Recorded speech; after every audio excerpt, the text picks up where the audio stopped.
Hi everyone, I'm Noel from CreationEffects.com, and this is the tutorial for using the Panda Bear template for Adobe After Effects. This is the 5th animal released as part of the Beast series. Already available is horses, elephants, lions, and wolves. My goal with these templates is to give people a quick and easy way to make custom animal animations in which they can control the animal's behavior, even if they aren't experienced animators. And I refer to these animals as 2D puppets because they're made from 2D images, but they're great as motion graphics elements or for adding to your 3D scenes. And if you like these kind of effects, you should definitely check out the Critter Collection series at CreationEffects.com. There's flocks, where you can make flocks of birds, schools for creating schools of fish, and swarms for creating swarms of a variety of insects. And it's all in 3D, and everything can be customized so you can create something for any kind of scene. Alright, let's get on with the tutorial. This is an After Effects template. It comes with a bunch of preset movements to choose from, or you can move the panda manually using the controls.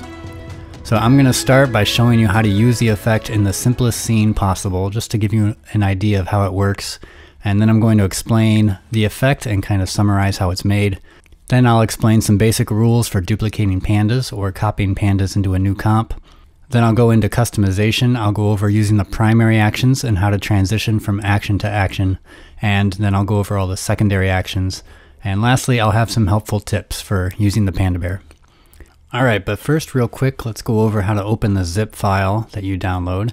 If you do it the wrong way, you might get errors in After Effects. So if you're on a Windows machine, just right click it and look for an option that says Extract All. And if you're on a Mac, you can just double click it. And then you can open this pandabear.aep file in After Effects CC 2019 or later. Another option for you, if you're already working on a project and you want to import the panda into that project, you can just go to File and Import and File. Just click that Panda Bear project and open it, and it'll put it all in this folder inside the project panel. So when you first open it up, you're going to see some instructions here, and I'm going to go over that in a moment. First, let me just open up this Panda Bear comp, and let me play it back, and you can see the Panda Bear walking. So you can work in this comp if you want, or copy this layer to another comp. I'll show you how to do that in a minute. But just note that this comp is a weird resolution, so let me do Control or Command K to bring up composition settings. So you can see it's a weird resolution, but you can change this to whatever you want, HD or 4K. I'm just going to show you a really simple example of what you're supposed to do with this. I brought in some images earlier. I'm just going to drag them into my comp. I'll scale them up a little bit. So I've got this background layer, and I've got a grass layer, which I just cut this out in Photoshop. I did that so that I can put the Panda Bear behind the grass, and it'll make it look a little better. Not like that though. I'll just scale him down, and I'll put him into position. Let's just have him walk from this side to this side. So I'm going to put him where I want him to start, and I'll go to the first frame. And I'm going to select that layer and then go to my Effect Controls panel. If you don't see this panel, just go to Window and you'll find it here. And then at the top of that window, you're going to see the primary action controls, and then you'll see 5 actions here. I'll just open up action 1. And this says that he's going to just stand still for 0.5 seconds. Let's change that to walk, and we'll have him walk for 10 seconds. So when I play it back, you can see he's just walking in place. So all we need to do is keyframe him to move across the frame. So I'll go to that first frame, hit the home key to go to frame 0, and I'll hit the P key to reveal the position property, and I'll add a keyframe.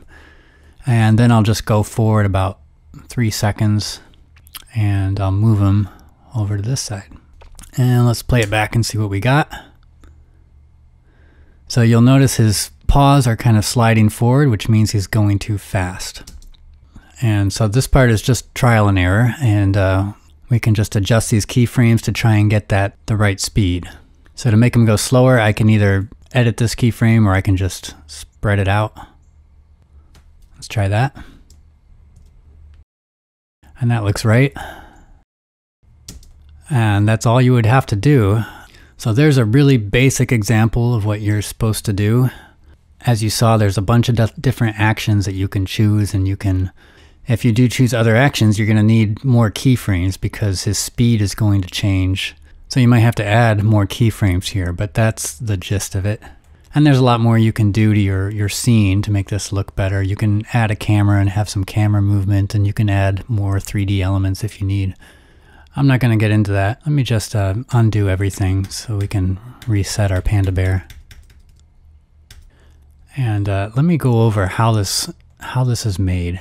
So I already talked about the primary actions. That's where you can choose if you want it to stand or trot or sit down or somersault. And then we've got some secondary actions. These are the more minor movements, like movements of the head and feet and mouth. If I scroll down, you can see all the other effects that are applied on this layer, and I'll hit the E key to reveal those down here. So all of these are puppet effects, and you can see that only one of them is turned on. That's this main puppet effect. And this effect is what controls all of the animal's movements. If you're not familiar with the puppet effect, let me just show you real quick what that does. I'm going to start a new composition, and I'll just bring in an image of our panda. And he's incomplete, but that's okay. Our puppet pin tool is right here, so I'm going to click that, and I'm just going to click on the panda bear. You can see that created this mesh of lines, and I'll add a few more points to anchor these parts in place so that they don't move. And I'll just click on one of these pins, and if I drag it, you can see how that warps this mesh. And if I go down here and open the mesh inside the puppet effect, and then open to form, you can see all the different pins that we created here. And if you open up those, you can see there's a position property for each one. So you can change the position and keyframe it to make it move. If you open up this drop down here, you can choose advanced, and that opens up a couple more properties like scale and rotation. So by keyframing all the properties on the pins, you can create some very complex and lifelike movements, and that's how this panda bear is made. So let me hide that main puppet effect, and we'll look at these really quick. You can see there's a puppet effect for every primary action. So I'll unhide this walk effect, and if I look over here, you can see that there are keyframes on this effect. You can't see them all because the effect is collapsed, but you can see that they go to almost the 2-second mark, and then they loop continuously. And if I open up that effect, you can see all the different meshes. There's one for the hind leg and the front leg and the tail. Each mesh has its own set of keyframes, and they control that walk movement. So this main effect, and it's the only one that's turned on, is actually grabbing all of the pin position information from all of these effects and applying them in this effect, depending on which action you've chosen up here. So that's how this is set up. That might be more information than you need, but if you're doing some heavy customization, that's important to know. Now you can see that this layer is a pre-comp by this icon right here. The pre-comp is found inside the pre-comp and images folder right here. I can just double click the layer to open that pre-comp, and you can see all the different body parts of the panda, and they're all separate because they need to be animated independently. And so you can see down here all the different layers. There's one for the near ear and the far ear and the tail and so on. And then we've got these two layers that say target comp name and target layer name. They're just text layers which say panda bear, panda bear. And these are referring to the panda bear comp and the panda bear layer, this layer here. So let me show you something. If you go back to your secondary controls, and I'll just open the mouth. And you can see his mouth is open here, and it's open in the pre-comp. So a lot of those secondary actions are actually controlling layers inside this pre-comp. And it does that by using expressions. And those expressions are referencing this layer inside this comp. So that means if you ever change the name of this layer, or change the name of the comp, or copy this layer into a different comp with a different name, you're always going to need to go to your pre-comp and update these layers so that the expressions will look at the correct layer in the correct comp. So let me show you an example real quick. I'm just going to copy this layer, Control or Command C, and I'll start a new composition and I'll call it, I don't know, China. And I'll just paste that layer, Control or Command V, and I'm going to change this layer's name to Panda Bear 1, because maybe we've got a whole group of panda bears. What is that, a pack? I don't know what that is. They're solitary animals, so there probably isn't a name for it. But let me go back to my Panda Bear pre-comp. So what we're going to do is just use our text tool. That's this one right here. And for the comp name, we're going to change it to China. And for the layer name, we'll change it to Panda Bear 1. And you're good to go. Let me show you another example. This is a little different. Let's say that you wanted 2 panda bears. So you would duplicate your Panda Bear layer, Control or Command D, and now we've got Panda Bear 2. But these are both made from the same pre-comp right now. And we want separate pre-comps for each so that you can animate each bear independently. So what you would need to do, go to your project panel, find that Panda Bear pre-comp and duplicate it. And now we just need to connect that duplicate pre-comp with your second layer. So we do that by selecting your new Panda Bear layer and then select the new pre-comp. And with them both selected, hold down the Alt or Option key and then click and drag that pre-comp onto the layer. And that will update the source of this layer. And then you'll still need to open that pre-comp up and update your target layer name or comp name. So just remember that, always update your target comp and layer name and then just hide those when you're done. So back in our getting started comp here, there are these 3 rules, and I just went over the first 2, talking about renaming layers and duplicating pandas. And let me just explain this 3rd rule real quick. This is talking about the order of the effects on our panda layer. So if I reveal the effects, all that's saying is that the order of these effects is important. So you can't change the order or it won't work right. So don't add any effects up here and don't move these effects around. If you do add an effect like a color correction effect, just make sure it goes below this last line. Don't add effects above this line. All right, let's talk about customization. If I go to my effect controls panel, let's go over these primary action controls first. Our first control is this checkbox flip. If you click that, it just changes the direction the panda is facing. And let me show you how to add multiple actions so you can learn how to transition from action to action. For our first action, let's just have him, we'll have him walk. And for the first action duration, we'll set that to 2 seconds. And let's add a second action. We'll have him go from a walk to a, let's have him do a somersault. Did you know that pandas actually like to somersault down hills? It's not just a Kung Fu Panda thing, they really like to somersault. I didn't know that. Anyway, we'll have him somersault, and for the second action duration, it doesn't matter. We'll just set it to 5 seconds. And let's play back and see what that looks like. It'll just keep somersaulting until you add another action. But let's look at that transition more closely. You can see that's not perfect. Particularly this hind leg. It's in a forward position up here, and then it kind of awkwardly transitions back here. So that's why we've got these controls, is that we can play with to try and find the most natural transition. So let me break down what each of these do. Right now he's going to be walking for 2 seconds. So he'll walk, and then at that 2-second mark he's going to start to transition from this walk pose to a somersault pose. And that transition is going to last 0.5 seconds.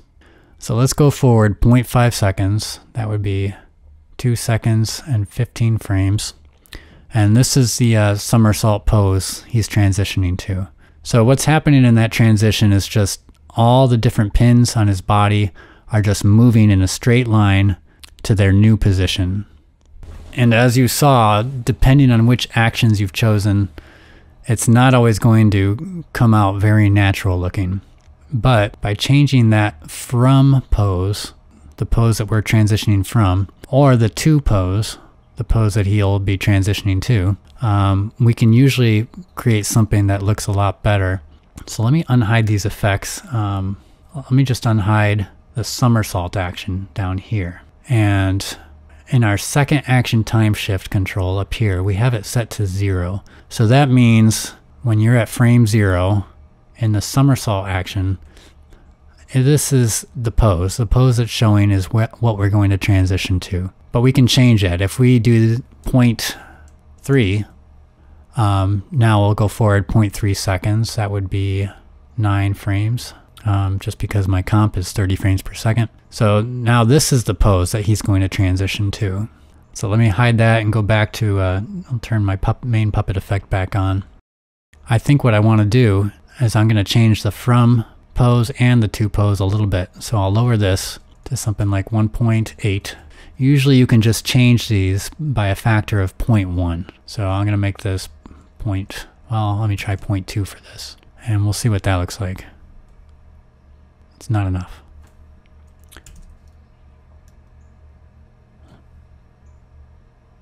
It's getting closer. I think that transition's lasting too long, so we'll make this half as long, 0.25.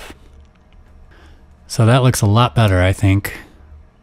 So I recommend you just play with the from pose and the to pose and maybe the transition duration controls. Just do some trial and error, change it by a factor of 0.1 or so and see if it works. And if it doesn't, just add another 0.1 to the value. Now, obviously if he's sitting forward, you don't want to have him going from sit forward to a trot. You'd probably want to do a walk first, or you'd want to have him do stand up and then walk and then trot. You want to do an order that makes sense. But that's how you do different actions. Sometimes you're going to notice that a foot is sliding to its new position and it might look a little weird, and no matter what you try, it doesn't seem to really fix it. It'll depend on which action you've chosen. But there are some things that you can always do to make it a little better. You can add some kind of grass element or something in front of him that kind of hides the feet, or you can always animate these paws yourself. Down in our secondary actions, we've got this paw position control, and if you have this selected, you can animate any of these paws. So you can kind of keyframe that control and have him take an extra step, or just animate the paw so that it stays still instead of sliding.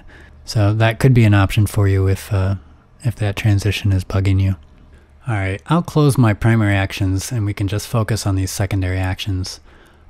Most of these are pretty self-explanatory, so I'm just going to go through them really quick. First, I'll open the head position, and let me actually make him stand. Some of these work a little better when he's standing rather than moving. So again, we've got this position control, which you can adjust just by dragging the value. But probably the better way of doing it is to select the secondary action controls effect. And when it's selected, this little crosshair shows up. And you can just click and drag that to position his head however you want. In addition to the position, we've got this tilt. So you can tilt his head. To reset any control like this, let's say position, you can just click on it and enter 0. Paw position, I showed you that already. You've got a crosshair for each paw, so you can animate these to go forward or back. You can just keyframe these controls. Bamboo controls. This says here that the bamboo stick automatically appears during the eat bamboo action. So let me go up here and I'll change this to eat bamboo. It's one of the primary actions. And you can see, play it back, he has this bamboo in his paw and he takes a bite. And this action, I think it lasts for about 20 seconds where he's just chewing on bamboo. And you might want this bamboo to be visible during the other actions. It automatically just kind of shows up when you choose the eat bamboo action, but then it's hidden for all of the other actions. But let's say you wanted him to walk up to a little group of bamboo stalks and grab one of them and then start chewing on it. Well, what you would do, you'd have that walk action first and then maybe a sit down action, and then you could animate his paw to reach out and grab the bamboo. But you would need to come down here and let me put this back at stand. So you would need to come down here and turn on the bamboo because he's on a different action right now. The bamboo is hidden. Let me zoom out. So if you do show bamboo, you can see it shows up right up here, and you can position it to wherever you want it to go, and you can rotate it. So you can put this in your little group of bamboo stalks, and then as soon as he transitions to that eat bamboo action, you'd keyframe this to turn off, and then you'd have to animate the position probably to go to its default. And it should just show up in his hand then. Alright, I'll turn that off. Breathing, if I play it back, you can see his belly gets bigger and smaller. You can change the intensity of that with this, and you can change how fast he's breathing with the heart rate control. Mouth open, you can open his mouth really wide, and you can curl his lip up, make him a little more ferocious, because that's what pandas are known for. Yeah, this is probably the one beast that no one is ever going to do the lip curl. It made more sense with the wolves and lions, but anyway, we've got near ear and far ear controls here, so you can move it back and forth. The idea with that is just so you can add little ear twitches if you want. Tail up or down, you can do that with this. Eye close, you can make him blink or sniff. You can move the nose up and down. Body mass is a fun one. You can make him fatter or skinnier. Fatter is cuter though. And shift weight, you can lean him forward or backward. So if he was walking up a hill or something, you might want to lean him forward. You could also lower the front of his body or the rear of his body.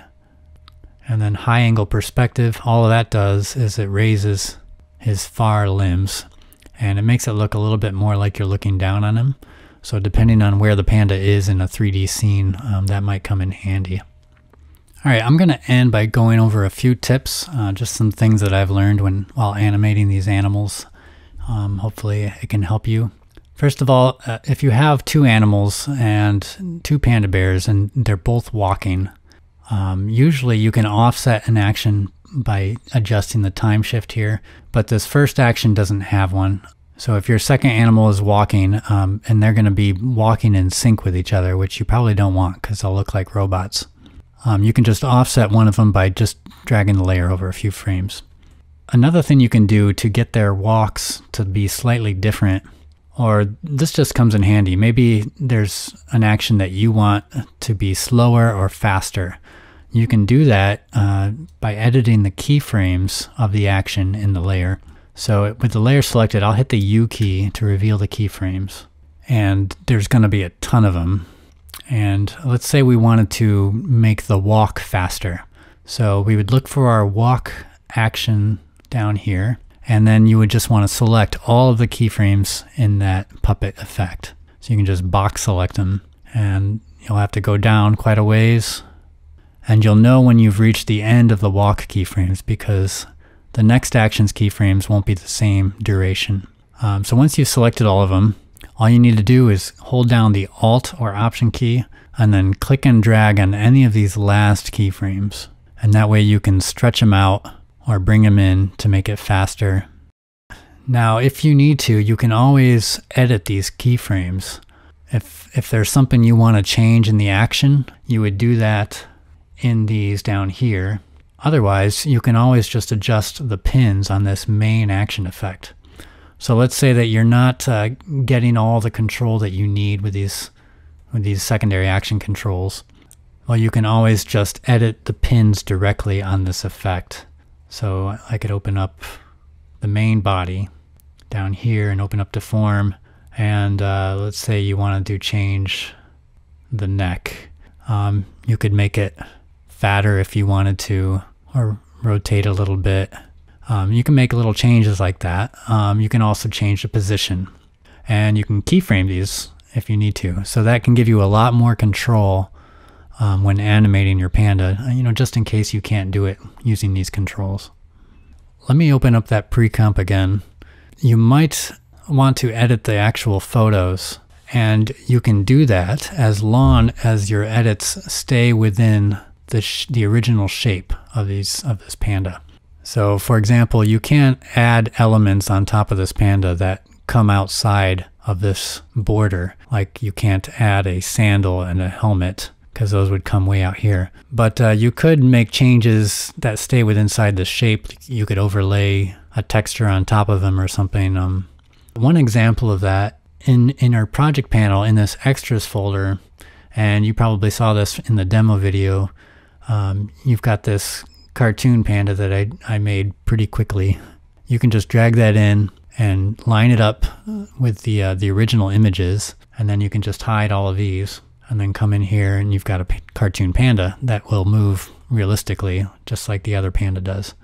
So that's one example of how you can change the photos just as long as it stays within that original shape. Also in this extras folder, I just included some bamboo stalks with transparent backgrounds. That might come in handy. Lastly, you saw in the video there was that little baby panda. So let me just talk real quick about how to make a baby. Hopefully you know how to make a baby. I just learned a couple weeks ago. My wife explained it to me and I was shocked. But let's learn how to make a different baby, a panda baby. Really all that was is I just made another panda. Right now he's cartoon, but that's okay. And you just make him smaller. I also went in and I made him fatter, so I gave him a higher body mass, and then I went in here in the puppet effect main and I found his head, which is inside the body mesh here, and opened up deform and then open up head, and then I just scaled his head up a little bit, and that made him look like a baby. So that is everything that I wanted to show you. I hope you liked the panda bear effect. Be sure to check out the other stuff at creationeffects.com. There's a whole bunch of creative templates and customizable effects there for After Effects users.